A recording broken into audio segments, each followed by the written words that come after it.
আসসালামু আলাইকুম। সম্মানিত অভিভাবক ও সুপ্রিয় শিক্ষার্থীবৃন্দ, বিরামপুর আইসিটি স্কুল এর শিক্ষা ও গবেষণা শাখার লাইভ ক্লাস থেকে আপনাদের জানাই অনেক অনেক শুভেচ্ছা ও অভিনন্দন। আশা করি এই মহাদুর্যোগ করোনাকালীন সময়ে আপনারা সকলে সুস্থ আছেন এবং ভালো আছেন। আমিও আলহামদুলিল্লাহ আপনাদের দোয়ায় এবং উপরওয়ালার অশেষ রহমতে ভালো আছি এবং সুস্থ আছি। প্রিয় শিক্ষার্থী বন্ধুরা, আমি আজকে তোমাদের তৃতীয় শ্রেণীর বিজ্ঞান বিষয়ের পঞ্চম অধ্যায় সম্পর্কে আলোচনা করব ইনশাআল্লাহ। তাহলে চলো বন্ধুরা, আমরা আজকের ক্লাস শুরু করি।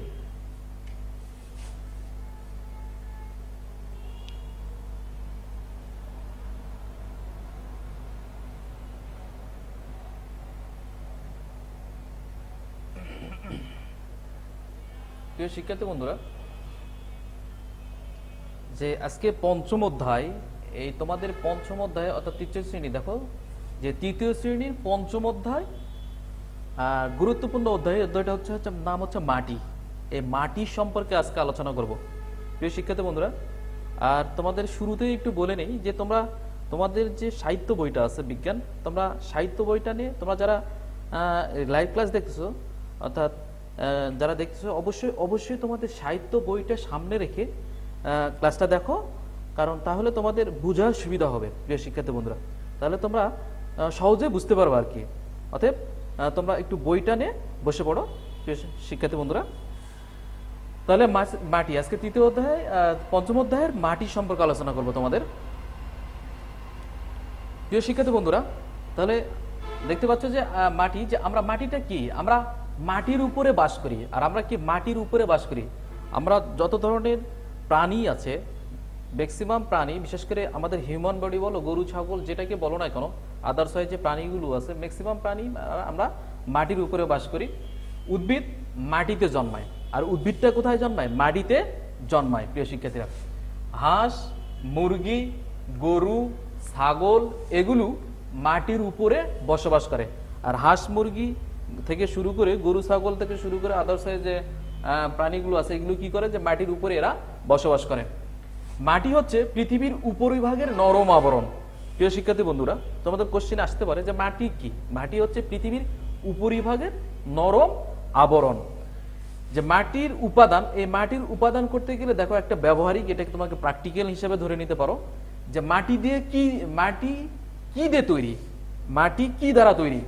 কাজ, মাটির উপাদান কি করতে হবে? নিচে দেখানো গ্লাসের মতো তোমার খাতায় একটি গ্লাসের চিত্র আঁকো। এরকম একটা চিত্র তোমাদের আর্ট করতে হবে গ্লাসের এই যে খাতায়। শ্রেণীকক্ষের বাইরে গিয়ে কিছু মাটি সংগ্রহ করো। তোমাদের ক্লাসরুমের বাইরে যায় কিছু মাটি তোমরা সংগ্রহ করো। আর একটি কাঁচের গ্লাসে সামান্য মাটি রেখে তাতে পানি ঢালো। গ্লাসে কি ঘটছে, পানি ঢালার পর গ্লাসে কি ঘটছে একটু লক্ষ্য করো এবং খাতায় লিপিবদ্ধ করো। ভালো করে কাঠি দিয়ে নেড়ে কিছুক্ষণ অপেক্ষা করো। এই যে এখানে যে আমরা নাড়লাম মাটির উপর দিয়ে, কিছুক্ষণ অপেক্ষা করো এবং ভালো করে কাঠি দিয়ে কিছুক্ষণ অপেক্ষা করো।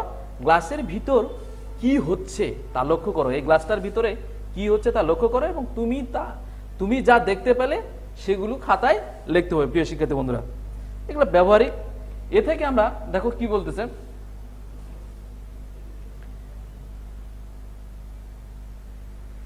যে আমরা যখন মাটিতে পানি ঢালি, এই যে গ্লাস, একটু ভালো করে খেয়াল করো, এই গ্লাসের এরকম একটা চিত্র তোমাদের আর্ট করতে হবে। আমরা যখন মাটিতে পানি ঢালি তখন সেখান থেকে বুদবুদ বের হয়। যখন আমরা এই পানিতে যখন আমরা মাটি ঢালি তখন পানিটা কি করে? বুদবুদ আকারে বের হয়ে আসে। আমরা গ্লাসে মাটির বিভিন্ন উপাদান দেখতে পাই। আর বিভিন্ন ধরনের উপাদান দেখতে পাচ্ছি। এই যে ভাসমান বস্তু দেখতে পাচ্ছি, পানি দেখতে পাচ্ছি, কাদামাটি দেখতে পাচ্ছি, আবার মাঝখানে যায় আবার পানি দেখতে পাচ্ছি, আবার বালি দেখতে পাচ্ছি। একটু দেখো চিত্রটার মাঝে, তাহলে বুঝতে পারবা যে বিভিন্ন উপাদান দেখতে পাই। তার মধ্যে হচ্ছে নুড়ি পাথর, এরপর হচ্ছে বালু, পলি, কাদা, পানি, বায়ু ইত্যাদি মিলে মাটি তৈরি হয়েছে।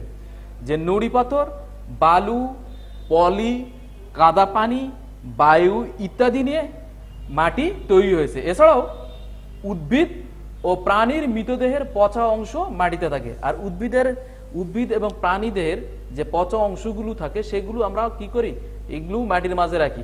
প্রিয় শিক্ষার্থী বন্ধুরা, এই যে গ্লাসটা একটু লক্ষ্য করো তোমরা, যে গ্লাসের উপরে যে মাটি ঢাললাম, গ্লাসে পানিতে মাটি ঢাকার পরে কি বুদবুদ আকারে উপরে বের হয়ে আসার পরে কি ভাসমান কিছু বস্তু আমরা দেখতে পাচ্ছি গ্লাসের উপরে। তারপরে ভাসমান কিছু বস্তু যেটা মৃত উদ্ভিদ এবং প্রাণীদের পান অংশ, যেটা এরপর হচ্ছে আমার মাঝখানের অংশটুকু কি দেখতে পাচ্ছি, পানি দেখতে পাচ্ছি।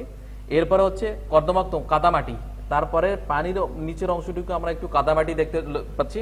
এরপর হচ্ছে পানি দেখতে পাচ্ছি, আর সবার শেষে আমরা দেখতে পাচ্ছি বালি। প্রিয় শিক্ষার্থী বন্ধুরা, তাহলে আমরা এরপরে জানবো যে বিভিন্ন ধরনের মাটি, যে মাটি কত প্রকার, মাটির প্রকারভেদ আলোচনা করব। মাটির প্রকারভেদ, মাটিকে 3 ভাগে ভাগ করা হয়। তোমাদের মনে রাখতে হবে, সংক্ষিপ্ত প্রশ্নের মাঝে আসতে পারে, যে মাটি 3 ধরনের। একটা হচ্ছে এঁটেল মাটি, এরপর হচ্ছে দোআঁশ মাটি এবং বেলে মাটি। তাহলে মাটি কয় ধরনের দেখলাম আমরা? 3 ধরনের। একটা হচ্ছে এঁটেল মাটি, একটা হচ্ছে দোআঁশ মাটি, আর আরেকটা হচ্ছে বেলে মাটি। প্রিয় শিক্ষার্থী বন্ধুরা, তাহলে বিভিন্ন ধরনের মাটির মধ্যে পার্থক্য কি, এই আমরা একটা ব্যবহারিক দেখি, অর্থাৎ ব্যবহারিকের প্র্যাকটিক্যাল বলা যায় এটাকে, যে ব্যবহারিকটা আমরা দেখে নিই, তাহলে তোমাদের জন্য সুবিধা হবে আর কি। যে বিভিন্ন ধরনের মাটির বৈশিষ্ট্য আমরা যদি চিত্রের মাঝে একটু খেয়াল করি, যে নমুনা 1, নমুনা 1 একটা দেখতে পাচ্ছি, এটা এক ধরনের মাটি। নমুনা 2 দেখতে পাচ্ছি আরেক ধরনের, আর নমুনা 3 আমরা আরেকটা ধরনের মাটি দেখতে পাচ্ছি। তাহলে দেখো এখানে কি বলছে, কি করতে হবে, নিচের দেখানো ছকের মতো তোমার খাতায় এরকম একটা ছক তৈরি করতে হবে। তোমার খাতার মাঝে এরকম একটা ছক তৈরি করতে হবে।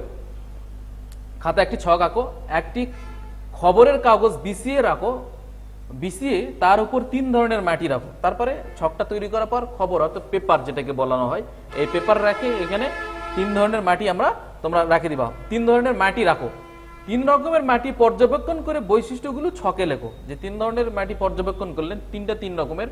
একটা হচ্ছে প্রথমটা আমরা দেখতে পাচ্ছি এঁটেল মাটি, তারপর হচ্ছে দোআঁশ মাটি, তারপর হচ্ছে বেলে মাটি। এই 3টার কি মাটি রাখি, 3 রকমের মাটি পর্যবেক্ষণ করি এবং বৈশিষ্ট্যগুলো কি করব, ছকে লিখি। এই যে পরবর্তীতে একটা ছকে লিখি এবং তোমার কাজ নিয়ে সহপাঠীদের সাথে আলোচনা করো। যেহেতু লকডাউনের সময়, করোনাকালীন সময়, মহা দুর্যোগের সময়, স্কুল যেহেতু বন্ধ, সেই অনুসারে সহপাঠী কই পাবা, সেই অনুসারে তোমরা নিজেরাই একটু চেষ্টা করবা।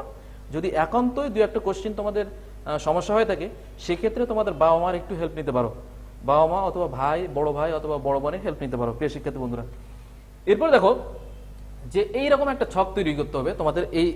এরকম একটা এই মাটির 3টা ছক তৈরি করতে হবে। বৈশিষ্ট্য, নমুনা 1 মাটির রং কেমন দেখলা সেটা লিখতে হবে। নমুনা 2 অর্থাৎ এর রং কেমন দেখতে পেলা সেটা এই জায়গায় লিখতে হবে। নমুনা 3 তোমাদের এই যে নমুনা 3 যে রং পাইলা এখানে লিখতে হবে। এরপরে যে হাতে ধরলে অনুভূতিটা কিরকম, যে মাটিটার অনুভূতি, নমুনা 1 হাতে ধরলে কিরকম অনুভূতি হয়, নমুনা 2 হাতে ধরলে কিরকম অনুভূতি হয়, এবং 3 ধরলে কেমন অনুভূতি হয় সেটা লক্ষ্য রাখতে হবে। এরপর হল উপাদান সমূহের আকার, যে নমুনা 1 কি পাইলা, নমুনা 2 কি পাইলা এবং নমুনা 3 কি পাইলা সেটা লিখতে হবে। এবং অন্য কোনো বৈশিষ্ট্য যদি থাকে এই মাটিগুলার, সেগুলো তুমি যেটা লক্ষ্য করলা সেই বৈশিষ্ট্যগুলো তোমরা পৃথকভাবে লিখতে পারো। প্রিয় শিক্ষার্থী বন্ধুরা, মাটির রং, মাটিতে পানির পরিমাণ, মাটির রং মাটিতে পানির পরিমাণ এবং মাটির কণার আকার বিভিন্ন হতে পারে। আর মাটির কণার আকার কি বিভিন্ন প্রকৃতির হতে পারে, এটা তোমাদের মনে রাখতে হবে। মাটিতে উপস্থিত বিভিন্ন উপাদানের ভিত্তিতে, আর মাটিতে যে সকল উপাদান থাকে তার উপাদানের উপর ভিত্তিতে মাটির শ্রেণীবিন্যাস করা হয়। আর মাটির উপাদানের উপর ভিত্তি করে মাটিতে শ্রেণীবিন্যাস করা হয়। প্রধানত 3 ধরনের মাটি হলো, প্রধানত আমরা 3 ধরনের মাটি লক্ষ্য করি। তার মধ্যে থাকে একটা হচ্ছে এঁটেল মাটি, আরেকটা হচ্ছে বেলে মাটি, আর একটা হচ্ছে দোআঁশ মাটি। 3 ধরনের মাটি আমরা লক্ষ্য করি। একটা হচ্ছে এঁটেল মাটি, একটা হচ্ছে দোআঁশ মাটি, আর একটা হচ্ছে তোমাদের বেলে মাটি। প্রিয় শিক্ষার্থী বন্ধুরা, আমরা প্রথমে জানি নেব যে এঁটেল মাটিটা সম্পর্কে একটু ধারণা নেব। এই যে চিত্রের মধ্যে দেখা যাচ্ছে এঁটেল মাটি একটু লালটা ধরনের আমরা লক্ষ্য করতে পাচ্ছি। দেখো যে এঁটেল মাটি সাধারণত লালচে রঙের হয়। এই যে আমরা দেখতে পাচ্ছি লালচে রঙের এঁটেল মাটিটা সাধারণত লালচে রঙের হয়, আমরা দেখতে পাচ্ছি লালচে রঙের। আর ভেজা মাটি হাতে ধরলে আঠালো মনে হয়। আর এই এঁটেল মাটিটা যখন ভিজা মাটি আমরা হাতে ধরি তখন কি হয়, আঠালো চিটকা চিটকা মনে হয়। কিন্তু শুকনো মাটি হয় একেবারে মসৃণ। আর যখন শুকনো মাটিটা তখন হয় একেবারে মসৃণ হয়। 3 ধরনের মাটির মধ্যে এঁটেল মাটির কণা সবচেয়ে ছোট। তোমাদের মনে রাখতে হবে যে 3 ধরনের মাটি, একটা হচ্ছে এঁটেল মাটি, আর একটা হচ্ছে দোআঁশ মাটি, আর একটা হচ্ছে বেলে মাটি। এই 3 ধরনের কণার মাঝে এঁটেল মাটির কণা সবচেয়ে ছোট, এটা তোমাদের মনে রাখতে হবে প্রিয় শিক্ষার্থী বন্ধুরা। এরপরে আমরা জানবো যে বেলে মাটি। যে বেলে মাটিটা কি, যে বেলে মাটিটা কিরকম দেখতে। যে বেলে মাটি সাধারণত হালকা বাদামি থেকে হালকা ধূসর রঙের হয়। এই যে দেখতে পাচ্ছ যে হালকা বাদামি থেকে হালকা ধূসর রঙের হয়। বেলে মাটির কণাগুলো এঁটেল ও দোআঁশ মাটির কণার চেয়ে বড়। মনে রাখতে হবে যে বেলে মাটির কণাগুলো কি হয়, যে এঁটেল এবং দোআঁশ মাটি এদের থেকে একটু বড়। মাটি শুকনো এবং হাতে ধরলে দানাময় লাগে। এই যে দেখতে পাচ্ছ দানা দানা দেখা যাচ্ছে, যে এটা যখন আমরা হাতে নিই তখন কি হয়, শুকনো অবস্থায় কি হয়, এটা দানাযুক্ত মনে হয়। এরপরে আমরা যাব যে দোআঁশ মাটি। যে দোআঁশ মাটি কি বলছে, যে দোআঁশ মাটির রং কালো। এই যে দেখতে পাচ্ছ একটু কালচা ধরনের, হাতে ধরলে নরম এবং শুকনো অনুভব করা যায়। যখন আমরা এটা হাতে ধরি তখন মাটিটা একেবারে সফট মনে হয় এবং শুকনো অনুভব করা যায়। দোআঁশ মাটির কণাগুলো বিভিন্ন আকারের। এই দোআঁশ মাটির কণাগুলো কি হয়, এরা বিভিন্ন আকারের হয়ে থাকে। দোআঁশ মাটিতে বালি, কাদা এবং হিউমাস থাকে, হিউমাস পদার্থ থাকে। দোআঁশ মাটিতে কি থাকে, বালি থাকে, কাদা থাকে আর হিউমাস থাকে। হিউমাস কি, হিউমাস এক ধরনের পদার্থ। আর উদ্ভিদ এবং প্রাণীর মৃতদেহ পচে এই হিউমাস তৈরি হয়। আর এই মাটিটা কি হয়, উদ্ভিদ এবং প্রাণী দেহের যে মৃতদেহগুলো পচে কি হয়, এই হিউমাস তৈরি হয়, হিউমাস পদার্থ তৈরি হয়। সুপ্রিয় শিক্ষার্থী বন্ধুরা, তাহলে আমরা এঁটেল মাটি, বেলে মাটি এবং দোআঁশ মাটি সম্পর্কে জানলাম। এবারে দেখো যে এই ছক একটা আছে তোমাদের, এই ছক আলোচনা, যে নিচে দেখানো ছকের মতো একটি ছক তোমাদের খাতায় তৈরি করতে হবে। এরকম একটা ছক তোমাদের খাতায় তৈরি করতে হবে। 3 রকমের মাটির বৈশিষ্ট্য উল্লেখ করে ছকটি পূরণ করে নিতে হবে। যে 3 রকমের মাটির বৈশিষ্ট্য উল্লেখ করে এই ছকটি পূরণ করে নিতে হবে। তোমার কাজ নিয়ে সহপাঠীদের সাথে আলোচনা করো। আর এই তোমাদের এই কাজটা নিয়ে সহপাঠীদের সঙ্গে তোমরা নিজেরাই চেষ্টা করবা। যদি একান্তই না পড়ে সেক্ষেত্রে স্কুল যেহেতু বন্ধ, সেই অনুসারে বাবা মার 2-1টা হেল্প নিতে পারো প্রিয় শিক্ষার্থী বন্ধুরা। যে মাটির রং, মাটির পরিমাণ এবং দানার আকার আমরা তো দেখে আসলাম। কোন মাটির কোন রং সেটা লিখতে হবে। পানির পরিমাণ, কোনটাতে কতটুকু পানির পরিমাণ আছে সেটা নির্ণয় করতে হবে। এরপর হচ্ছে দানার আকার নির্ণয় করতে হবে। এরপরে আমরা জানবো যে মাটি ও ফসল। যে ফসল ফলানোর ক্ষেত্রে এঁটেল মাটি, বেলে মাটি ও দোআঁশ মাটির মধ্যে কি কি ভিন্নতা আছে। এই 3 ধরনের মাটির মধ্যে যে ফসল ফলানোর ফলে 3 ধরনের মাটির কি কি ভিন্নতা আছে সেটা আমরা লক্ষ্য করব। যে প্রথমে একটা ব্যবহারিক আমরা দেখে নেই যে কোন মাটি কোন ফসলের জন্য উপযোগী। এই 3 ধরনের মাটি, কোন মাটিটা কোন ফসলের জন্য উপযোগী সেটা একটু লক্ষ্য করি আমরা। যে ফসল ফলানোর জন্য পানি খুবই প্রয়োজনীয়। আর এই ফসল ফলানোর ক্ষেত্রে পানিটা হলো খুবই প্রয়োজনীয়। উদ্ভিদ মাটিতে জন্মে এবং মাটি থেকে পানি গ্রহণ করে। এটা আমরা জানি যে উদ্ভিদ মাটিতে জন্মে আর মাটি থেকে পানি কি করে, গ্রহণ করে। কোন মাটিতে ফসলি উদ্ভিদ ভালো হয়, কোন মাটিতে ফসলি উদ্ভিদ ভালো জন্মায় আমরা ব্যবহারিক একটু দেখে নিই। মাটির পানি ধরে রাখার ক্ষমতা। যে কাজ কি করতে হবে, এঁটেল মাটি, বেলে মাটি এবং দোআঁশ মাটি সংগ্রহ করি। 3 ধরনের মাটি আমরা সংগ্রহ করব। এই 3 ধরনের এঁটেল, বেলে এবং দোআঁশ মাটি, এই 3 ধরনের মাটি সংগ্রহ করব এবং নিচে দেখানো ছকের মতো একটি ছক তৈরি করব। এই যে এরকম একটা ছক তৈরি করতে হবে আর কি তোমাদের। এরপর হচ্ছে শিক্ষকের সাহায্য নিয়ে পেট বোতল কেটে 3টি ফানেল বানাও। অর্থাৎ এই যে আমরা যে বোতলগুলো 7 আপের বোতলই বলো না কেন, ছোট যে 1/2 লিটার অথবা 200 মিলি এরকম বোতলগুলো এরকম কর্ক কাটে নিব আমরা। কাটে নেওয়ার পর কি করব, যে বোতল ফানেল বানাতে হবে, যে ফানেল বানিয়ে নিব।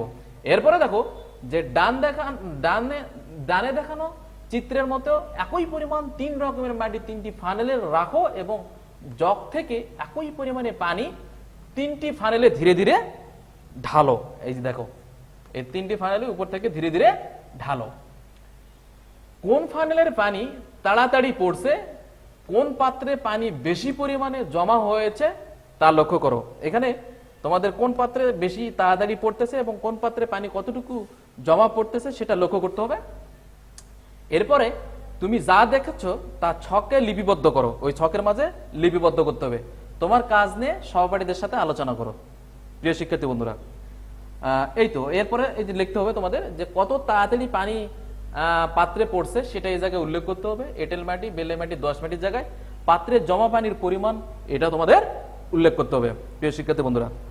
তবে সতর্কতা, বোতলে ধারগুলো লেগে থাকা, হ্যাঁ আরেকটা সতর্ক থাকতে হবে, বোতলে যে কাটতেছি ওর সাইডে কিন্তু ধার থাকে, ধারালো থাকে, যদি হাতে লাগে হাতে কেটে যায় সেদিকে একটু সতর্ক রাখতে হয়। এরপরে দেখি আমরা প্রথমে যে এঁটেল মাটি। এঁটেল মাটিতে কি হয় যে এঁটেল মাটির কণাগুলো সবচেয়ে ছোট এবং ঘন, তাই এর পানি ধারণ ক্ষমতা সবচেয়ে বেশি। এ মাটি থেকে পানি সহজে বের হয়ে যেতে পারে। মাটির নানা উপাদান পানির সঙ্গে মিশে মাটিতে অবস্থান করে, আর মাটির নানা ধরনের উপাদান পানির সঙ্গে মিশে মাটিতে অবস্থান করে। এ মাটিতে উদ্ভিদের বৃদ্ধির জন্য প্রয়োজনীয় উপাদান থাকে, আর এই এঁটেল মাটিতে উদ্ভিদের যে বৃদ্ধি লম্বা হতে প্রয়োজনীয় উপাদান এই মাটিতে থাকে।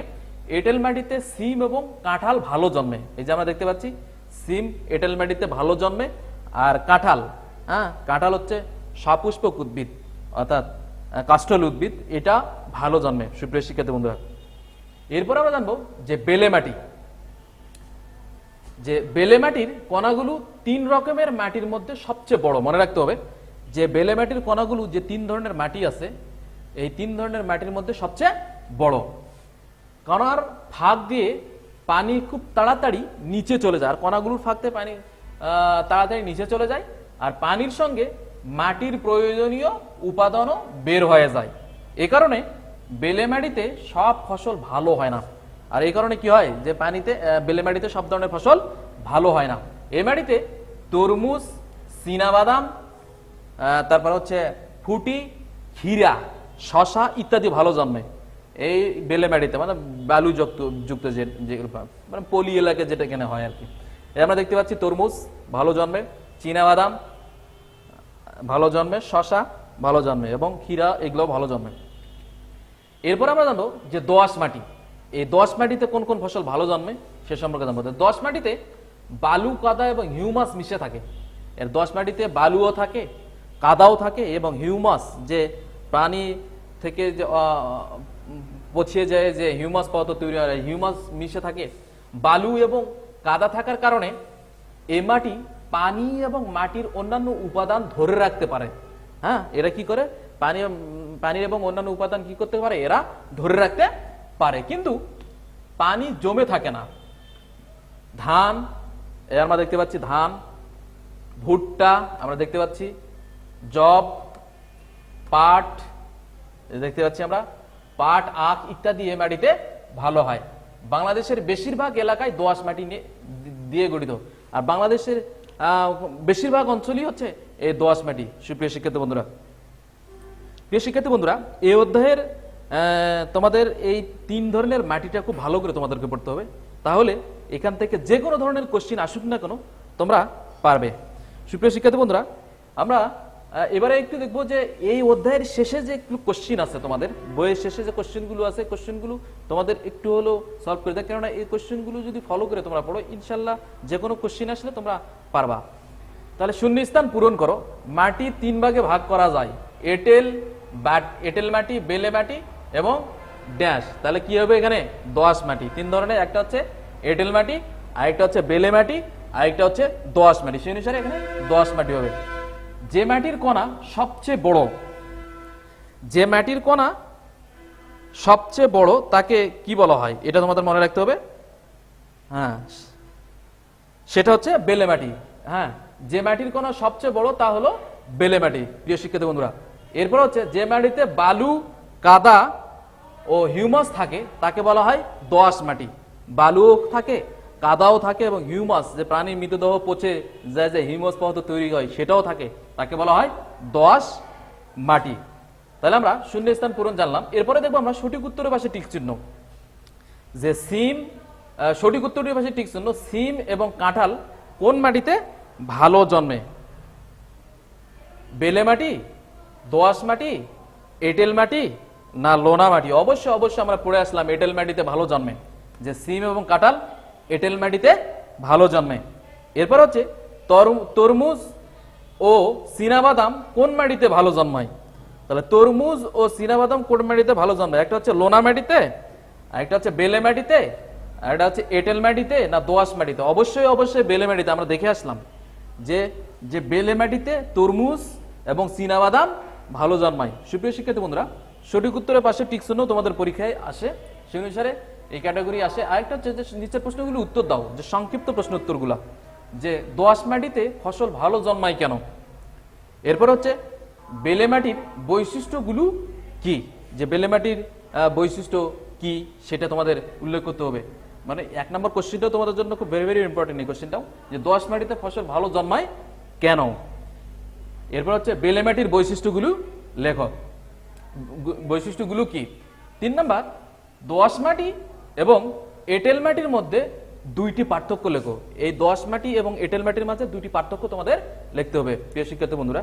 আর পার্থক্য লিখতে গেলে অবশ্যই অবশ্যই ছক আঁকাতে হবে, মাঝখানে টান দিয়ে তোমরা লিখবা। তাতে কি হয়, যে স্যারে তোমার খাতা কাটবে সে মার্কস দিতে কোনো কৃপণতা করে না, কৃপণতা করে না, এটা মনে রাখতে হবে তোমাদের। ছক আগে পার্থক্য লিখতে হয়। এরপর হচ্ছে 4 নাম্বার, যে বাম পাশের শব্দের সঙ্গে ডান পাশের শব্দের মিলকরণ। তাহলে এই ডান পাশের সাথে বাম পাশের, অর্থাৎ ডান পাশে থেকে বাম পাশের শব্দের মিলকরণ। দেখো এঁটেল মাটি, তাহলে এখানে কি হবে, এঁটেল মাটিতে কি হয়, কাঁঠাল হয়। হিমাস হয় না, তরমুজ হয় না, না ধান না। সে অনুসারে এঁটেল মাটিতে আমরা কি দেখে আসলাম, এঁটেল মাটিতে কাঁঠাল ভালো জন্মে। এরপর হচ্ছে বেলে মাটি, বেলে মাটিতে কি ভালো জন্মে, অবশ্যই তরমুজ। বালু যেখানে, তরমুজ দেখে আসলাম, তরমুজ ভালো জন্মে বেলে মাটিতে। এরপরে হচ্ছে দোআঁশ মাটি, তাহলে দোআঁশ মাটিতে কি জন্মে, দোআঁশ মাটিতে অবশ্যই অবশ্যই ধান ভালো জন্মে, কারণ ওখানে কাদা, বালি এবং হিউমাস পদার্থ সবগুলো মিশ্রিত অবস্থায় থাকে প্রিয় শিক্ষার্থী বন্ধুরা। তাহলে আমরা জানলাম যে দোআঁশ মাটিতে ধান জন্মে। উদ্ভিদ ও প্রাণীর মরা পচা অংশ কে বলা হয় হিউমাস। আমরা তো জানি যে উদ্ভিদ এবং প্রাণীর যে মরা পচা অংশগুলো মাটিতে ফেলে দেওয়া হয়, মাটিতে গর্ত করে ফেলে দেওয়া হয়, একটু গর্ত করে ফেলে দেওয়া হয়, সেখানে কি হয়, পচে গেলে এটা হিউমাস পদার্থের সৃষ্টি করে। সেই অনুসারে যে উদ্ভিদ ও প্রাণীর মরা ও পচা অংশকে বলা হয় হিউমাস। প্রিয় শিক্ষার্থী বন্ধুরা, এই বাম পাশ ডান পাশ করণ এটাও তোমাদের পরীক্ষায় আসে। প্রিয় শিক্ষার্থী বন্ধুরা, এই অধ্যায়ের মূলত মাটি কি আমরা জানলাম, মাটির ক্লাসিফিকেশন সম্পর্কে জানলাম, যে মাটির প্রকারভেদ সম্পর্কে জানলাম, কোন মাটিতে কোন কি ফসল আবাদ হয়, কোন মাটির কি রকম গুণাগুণ সে সম্পর্কে আমরা জানলাম। আর এই অধ্যায় থেকে যে কোনো কোশ্চেন আসলে আশা করি তোমরা পারবে। আর পরিশেষে যে কোশ্চেনগুলো তোমাদের আমি দিলাম, এই কোশ্চেনগুলো তোমরা একটু সলভ করে নিবা, পড়ে নিবা, সুন্দর করে বুঝে বুঝে পড়বা। বুঝে বুঝে পড়ে তাহলে তোমাদের 2-1 বার করে পড়লে আমি আশা করি তোমাদের পড়াটা হয়ে যাবে 2-1 বার করে দেখলে। আর যারা ক্লাসটা দেখছো, তোমরা দেখলা, তাদের অনেকটাই পড়া হয়ে গেছে, আমি মনে করি যে অনেকটাই হয়ে গেছে। আর 2-1 বার পড়লে হয়তো বা সব পড়াই তোমাদের হয়ে যাবে, এটুকু আশা করি। প্রিয় শিক্ষার্থী বন্ধুরা, পরিশেষে সকলের সুস্বাস্থ্য ও দীর্ঘায়ু কামনা করে এবং পরবর্তী ক্লাস দেখার আমন্ত্রণ জানিয়ে আজকের মতো ক্লাস এখানেই শেষ করছি। ধন্যবাদ সকলকে। আসসালামু আলাইকুম ওয়া রাহমাতুল্লাহ।